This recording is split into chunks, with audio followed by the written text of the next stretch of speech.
Seluruh siswa SMA melaksanakan ujian nasional serentak pada Senin 18 April 2011. Persib Bandung berhasil menaklukkan Sriwijaya FC di Stadion Sijalak Harupat. Kisah seorang seniman kaligrafi Cina, Cucu Wijaya, yang telah berkiprah di kancah internasional akan kami angkat dalam liputan khas kali ini.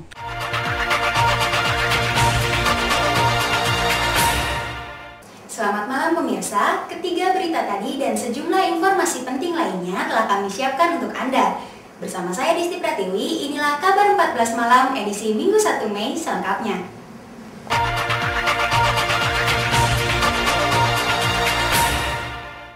Sekitar 17.500 siswa SMA di Kota Bandung mengikuti ujian nasional.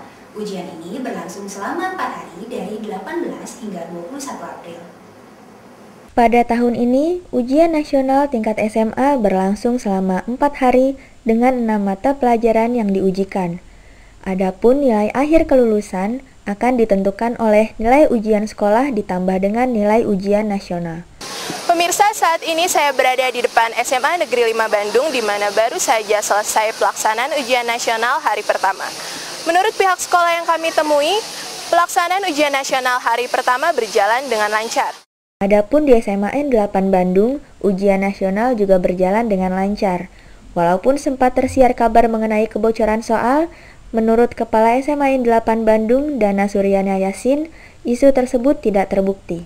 Sekarang ini dibanding dengan tahun-tahun yang lalu, sekarang ini saya tidak mendengar adanya bocoran-bocoran seperti kemarin. Anak itu malah lebih nyaman kelihatannya saat tahun ini dengan pelaksanaan ujian nasional yang berbeda dengan tahun-tahun yang lalu.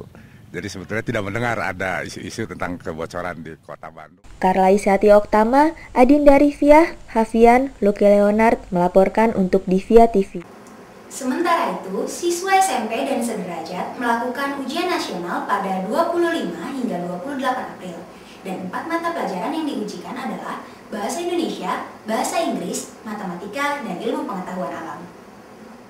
Pada UN SMP tahun ini, batas rata-rata nilai kelulusan minimal 5,50 dan nilai setiap mata pelajaran paling rendah 4,0. Berbeda dengan tahun lalu, tahun ini penilaian menggunakan persentase 60% dari nilai ujian nasional dan 40% nilai ujian sekolah. Hal ini disambut baik oleh Kepala SMPN 5 Bandung, Derajat Sudrajat. Saya kira tidak jebel, malah sekarang lebih ringan. Ringannya kenapa? Karena ada nilai sekolah itu, ada nilai sekolah. Tahun yang lalu kan murni dari ujian nasional saja. Itu mudah-mudahan saja tahun ini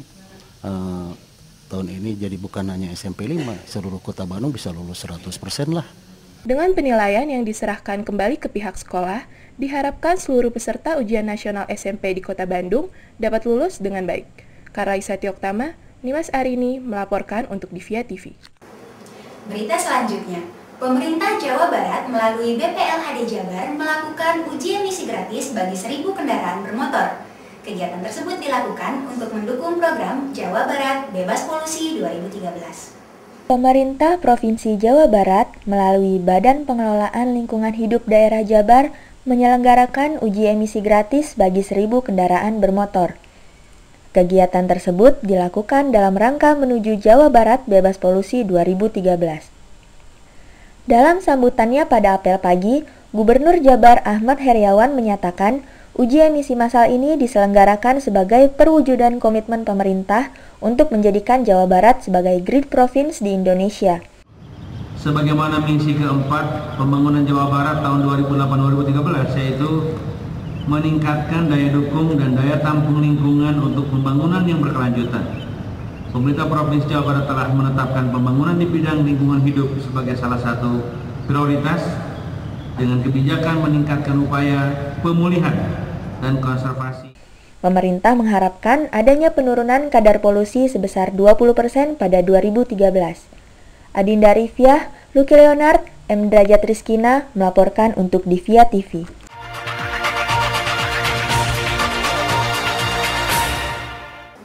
Masa dari Hizbut Tahrir melakukan aksi unjuk rasa di Gasibu Bandung. Unjuk rasa tersebut dilakukan sebagai bentuk kecaman mereka terhadap tindakan bom bunuh diri di Mapolresta Cirebon 15 April lalu. Unjuk rasa oleh massa Hizbut Tahrir dilakukan karena kekhawatiran terhadap sejumlah aksi pengeboman yang akhir-akhir ini terjadi, terutama aksi bom bunuh diri di Mapolresta Cirebon.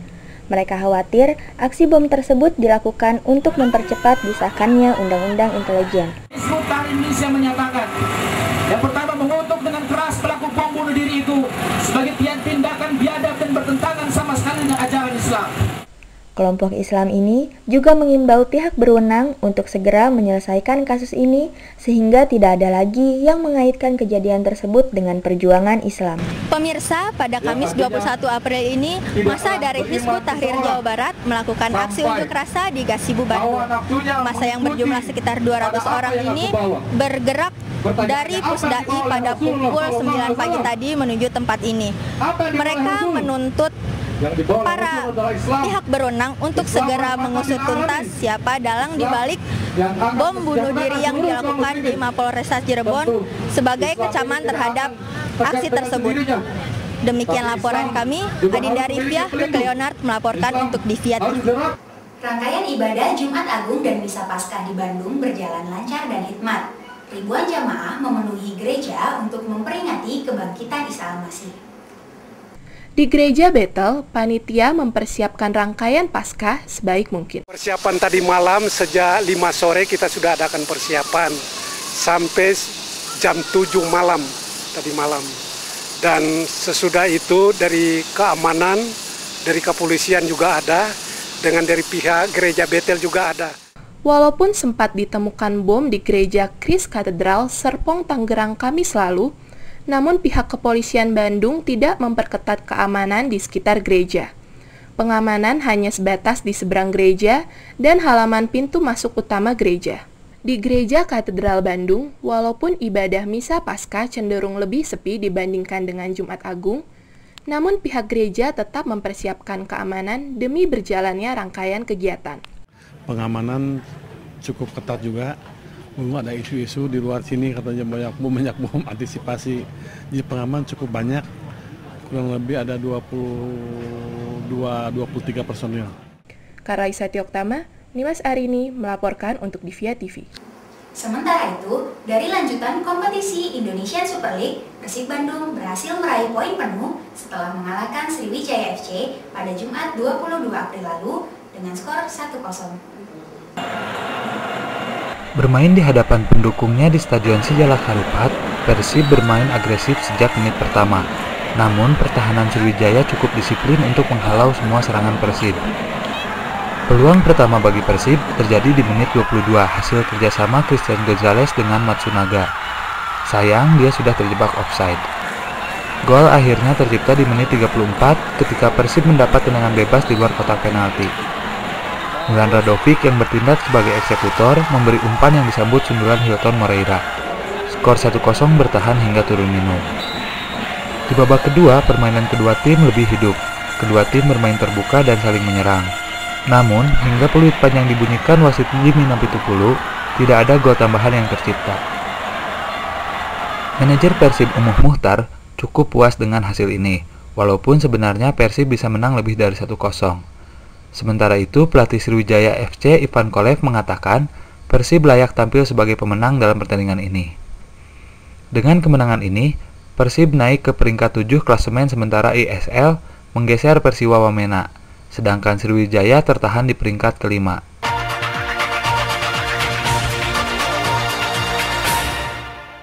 Bencana gempa dan tsunami yang melanda Jepang beberapa waktu lalu masih mengundang simpati dari beberapa pihak. Institut Teknologi Bandung melakukan aksi simpati yang bertajuk Pray for Japan pada Sabtu 23 April. Institut Teknologi Bandung sebagai salah satu perguruan tinggi yang memiliki kerjasama dengan universitas di Jepang, turut berduka dengan bencana yang menimpa Jepang beberapa waktu lalu. ITB menggelar acara simpati untuk Jepang pada Sabtu 23 April di Aula Timur ITB.